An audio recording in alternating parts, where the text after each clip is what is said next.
안녕하세요. 놀라운 논란의 미스터 논란입니다. 토트넘에 소속된 손흥민 선수의 소식입니다. 맨시티가 토트넘을 상대로 손흥민의 단짝인 케인을 데려오려는 시도를 하는 중이며 외신에서 이와 관련된 소식들이 상당히 큰 주목을 받게 되었습니다.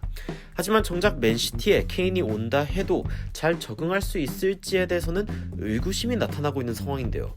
케인의 이적 소식과 함께 손흥민 역시 당연히 이적설이 나고 있는 상황이며 한 외신에서는 손흥민 선수가 다음 클럽으로 리버풀이 최적의 행선지라며 손흥민이 자신에게 맞는 클럽을 찾아야 한다고 평했습니다. 과연 어떤 내용들인지 이 외신 보도와 해외 팬들의 뜨거운 반응까지 바로 들어가 보시죠. 케인의 이적을 향한 첫걸음을 드디어 뗐다는 소식이 전해졌습니다. 다름 아닌 BBC에서 직접 이러한 사실을 전달했는데요. 맨체스터 시티에서는 무려 1억 파운드, 그러니까 1,574억에 달하는 금액을 제시하면서 추가적으로 다른 선수들의 트레이드까지 함께 조건으로 내건 것으로 알려졌습니다.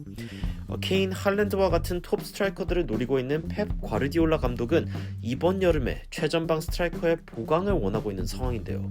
맨시티는 아게로가 바르셀로나로 떠나며 최전방 스트라이커의 빈자리가 있습니다.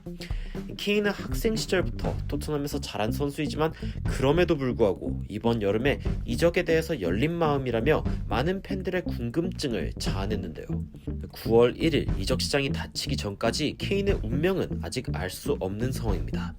케인 측에서는 유로 2020 이전에 게리 네빌과 골프 코스에서 인터뷰를 한 이후 특별히 다른 이야기를 꺼내지는 않았기에 사실상 구체적인 이야기는 유로 대회 후에 좀 더 진행이 될 것으로 보이는 상황입니다. 반면 토트넘에 남을 것으로 예상되고 있는 손흥민 선수에 대한 외신의 소식 역시 새롭게 등장하기도 했는데요. 스포츠 전문 언론 애슬레틱지에서는 토트넘이 손흥민과의 계약을 할 채비를 하기 위해서 영국에 빌린 대출을 갚고 본격적으로 재계약 준비 중이라고 밝혔습니다. 손흥민 선수와의 재계약이 지난 12월부터 시작이 되었지만 도중에 중단된 이유 중 하나가 바로 이 영국 은행에서 빌린 대출 때문이었는데 이 금액은 전적으로 운영을 위한 대출이었던 만큼 손흥민 선수뿐 아니라 다른 선수들까지 재계약이 미뤄지는 상황이 되었습니다. 하지만 이제 이 금액을 갚으면서 토트넘은 본격적으로 재계약 절차에 돌입할 수 있다는 것이 애슬레틱지의 설명이며 올해 2월 무리뉴가 이에 대한 설명을 했습니다. 현재 코로나 상황에서 선수들이 계약에 대해 이야기하는 것은 옳지 않다고 여겨집니다. 많은 사람들이 직장을 잃고 있으며 어려움을 겪고 있는 상황이기 때문입니다. 무리뉴는 다시 상황이 나아진다면 토트넘과 손흥민은 쉽게 결론에 이를 것이라고 평했습니다. 하지만 과연 그런지에 대해서는 아직 상황을 지켜봐야 할 것 같은데요. 리버풀 팬들에게 정보를 전달해주는 라우징 더 콥에서는 케인의 맨시티 계약이 결국에는 손흥민 선수의 이적으로 이어질 수 있다며 기대감을 드러냈습니다. 맨시티는 케인에 대해 직접적으로 영입 의사를 드러내고 있는 상황이며 이렇게 된 상황에 손흥민 선수는 불편한 마음이 생길 수 있다고 전했는데요. 해당 외신은 리버풀이 손흥민을 위해 만들어진 것처럼 딱 맞는 클럽이며 손흥민 역시 리버풀을 위해 만들어진 듯 완벽한 역할을 수행할 수 있다고 전했습니다. 해당 매체는 이 한국인이야말로 클럽의 성향에 완벽하게 들어맞는 선수라면서 공을 잃었을 때 다시 되찾기 위해 맹렬하게 싸워준다는 점과 함께 상당히 다재다능한 능력을 갖고 있고 17개의 골과 10개의 어시스트를 했다며 저번 시즌에 훌륭한 활약을 했던 손흥민 선수를 조명했습니다. 하지만 기자는 만약 토트넘 입장에서 해리 케인까지 이적해버리게 된다면 마지막으로 남아있는 손흥민 선수의 가격은 그야말로 왕을 포로로 잡은 격이라며 엄청나게 높은 가격을 부를 수도 있다는 사실에 대해 전하기도 했는데요. 그도 그럴 만한 이유가 있죠. 최근 유로에서 케인의 부진이 그 원인인데 어떤 상황인지 바로 이어서 들어가 보시죠.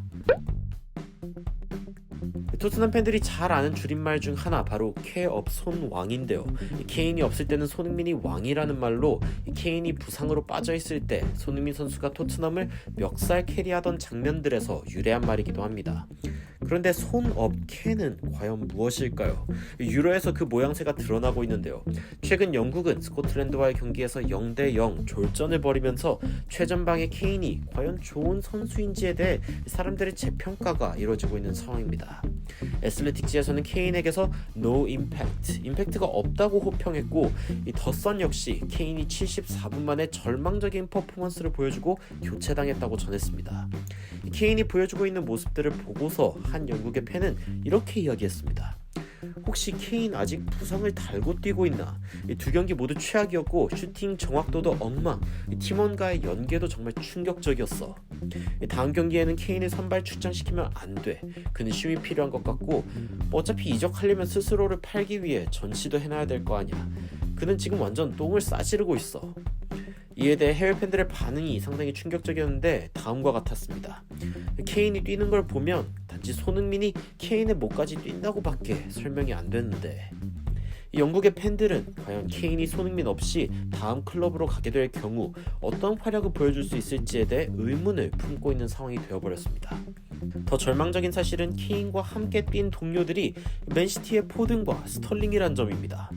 국가대표에서 3탑으로 함께 공격수로 출전하게 된 케인, 포든, 스털링은 맨시티가 어쩌면 현재 꿈꾸고 있는 꿈의 라인업이나 다름없는 상황인데요. 물론 미드필더진이 다르긴 하지만 이 세 명의 시너지를 기대했던 팬들은 어쩌면 더 시간이 많이 필요한 일거나 혹은 맞지 않는 조합일 수도 있겠다는 생각이 조금씩 고개를 들고 있는 상황입니다. 이는 다른 각도로 보면 손흥민의 재평가인데, 케인이 이번 시즌 엄청나게 많은 도움을 올릴 수 있던 이유 중 하나가 손흥민이며, 손흥민 역시 케인이 많은 골을 올릴 수 있게 직간접적으로 많이 도왔기 때문입니다. 풋볼 365에서는 이에 대해서 우리가 모두 케인과 관련해 무리뉴에게 사과해야 하는가? 라는 기사를 내면서 무리뉴가 유로 시작 전 케인이 손흥민과 같은 선수가 필요하다고 이야기했다는 점을 지적했는데, 이 점이 정확히 들어맞고 있는 상황입니다. 물론 아직은 대회 초반이며 가면 갈수록 잉글랜드 대표팀 역시 답을 찾아갈지 모르나 아직은 케인이 스스로 증명해야 할 것이 더 많아 보이는 상황입니다. 물론 손흥민 선수는 이번 여름에 상대한 팀들이 유럽과 직접 비교는 불가능하지만, 그럼에도 팀을 책임지고 나아가는 손흥민 선수는 자신의 역량을 확실히 보여주었습니다. 특별히 인상적이라기보다는 기대한 만큼 그 몫을 제대로 해준 상황인데요. 하지만 케인의 경우 잉글랜드 대표팀이 유로 대회 탑4에 들 것이란 예상까지 있을 정도로 훌륭한 팀에 있는 상황에 자신의 진가를 드러내지 못하고 있습니다. 케인이 없어도 손흥민 선수는 팀을 승리로 이끌어간 모습과 손흥민 없이 몹시 고전했던 케인의 모습이 오버랩되는 상황인데요. 과연 케인이 존재감을 발휘하지 못하고 있는 잉글랜드 국가대표팀의 유로 2020은 과연 어떤 성적을 거두며 마무리될지 지켜보도록 하겠습니다. 손흥민 선수 역시 이번 여름에 잘 쉬고 다시 좋은 모습 보여주길 기대해보면서 여러분들의 의견 댓글로 달아주시면 더 발전된 영상으로 찾아뵙도록 하겠습니다. 발빠른 소식 전달 위해 구독과 좋아요, 알림 설정까지 부탁드리면서 추가적으로 흥미로운 외신 소식이나 해외 반응 있으면 전달드리도록 하겠습니다. 놀라운 논란 제일는 미스터 논란이었습니다. 시청해주셔서 감사합니다.